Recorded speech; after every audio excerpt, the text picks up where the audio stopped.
The palace corridors echoed with an unusual silence that morning. The desert sun had barely risen above the horizon when Sheikh Hamdan made a decision that would change the atmosphere of the royal household. His sister, who had always known him as the strong yet gentle soul of Dubai, stood by the window, unaware that what she was about to witness would move her to tears. It was not a scene of sorrow, but of unspoken emotion, a brother revealing a depth of compassion that few had ever seen behind the prince's calm demeanor. Sheikh Hamdan had always carried the weight of Dubai's dreams with effortless grace, but that day, he stepped away from the world of formality and titles. He walked through the city's heart in simple attire, blending with the people who adored him yet rarely saw him this close. His sister followed quietly, veiled and distant, watching as her brother interacted with the workers, the children, the elderly, each one meeting his eyes as though they'd known him forever. There was no entourage, no royal distance, only the language of kindness that needed no introduction. When he reached a construction site where laborers worked beneath the burning sun, Sheikh Hamdan stopped. Without hesitation, he joined them, lifting bricks, sharing their laughter, asking about their families. His sister's eyes widened. This was the crown prince of Dubai, whose hands were meant for poetry and power, now covered in dust and sweat. The sight pierced her heart with pride and humility. In that moment, she realized the secret of her brother's greatness. He ruled not by command, but by connection. As the workers gathered around him, he spoke softly about dreams, dignity, and devotion. He reminded them that every skyscraper was not just a symbol of wealth, but of human effort, of lives intertwined with the vision of a nation. His sister could feel her heart trembling as tears welled up in her eyes. This was not a prince performing charity, this was a man embodying empathy. He saw humanity where others saw hierarchy, and that sight alone made him royal in a way no crown ever could. Later, as they drove back toward the palace, the silence between them carried more meaning than words could hold. His sister wanted to speak, to thank him, to tell him that what he did had restored her faith in compassion, but her voice failed. Sheikh Hamdan glanced at her and smiled gently, a knowing smile that said, "You don't have to say anything." That smile, calm, sincere, and powerful, reminded her that real leadership speaks through action, not applause. That evening, she watched from afar as he entered the royal stables. The horses, sensing his presence, neighed softly in greeting. He moved among them with the same respect he had shown the workers earlier.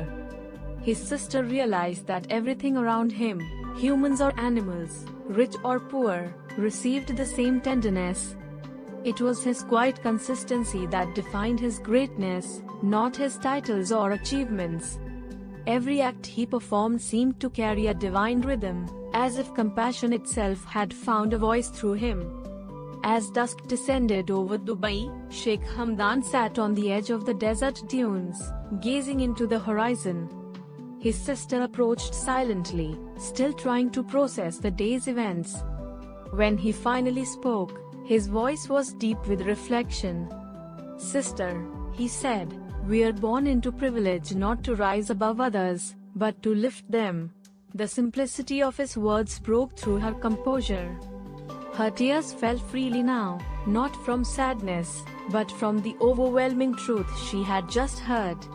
It was the kind of wisdom that transforms hearts. She sat beside him, looking at the golden skyline glowing under the twilight. "You give so much of yourself," she whispered. "Doesn't it tire you?"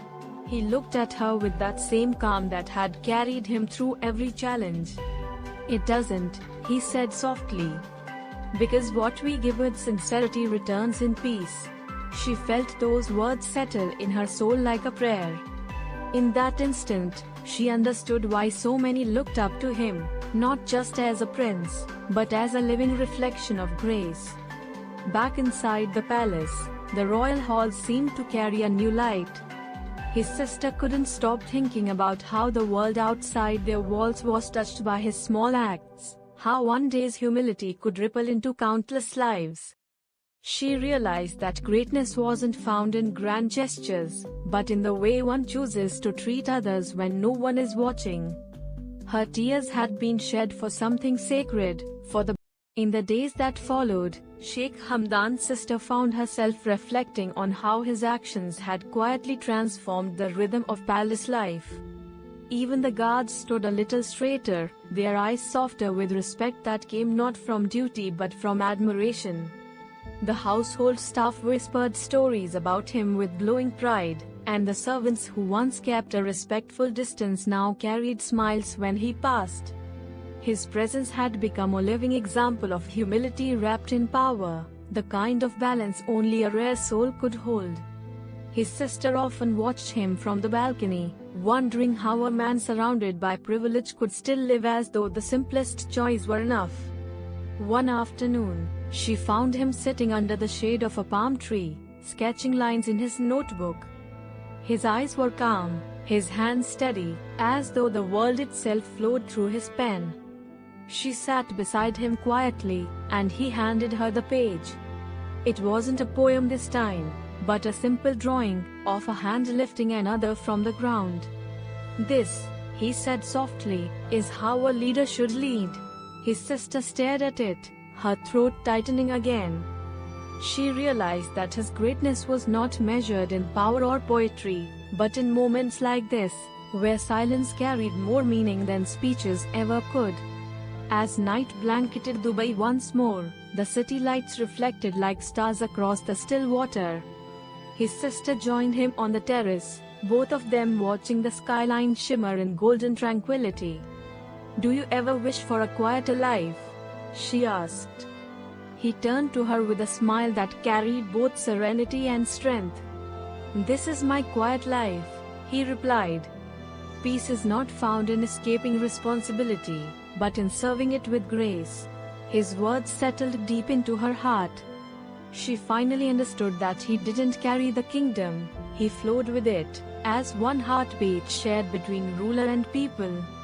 The following morning, Sheikh Hamdan rose before dawn and visited an orphanage on the outskirts of the city. His sister insisted on accompanying him. When the children saw him, they ran to him with laughter that echoed like music. He lifted one child into his arms, and another clung to his robe, their smiles brighter than the sunrise. His sister stood back, her emotions swelling. These were not just visits for him, they were reminders that leadership is a sacred trust, a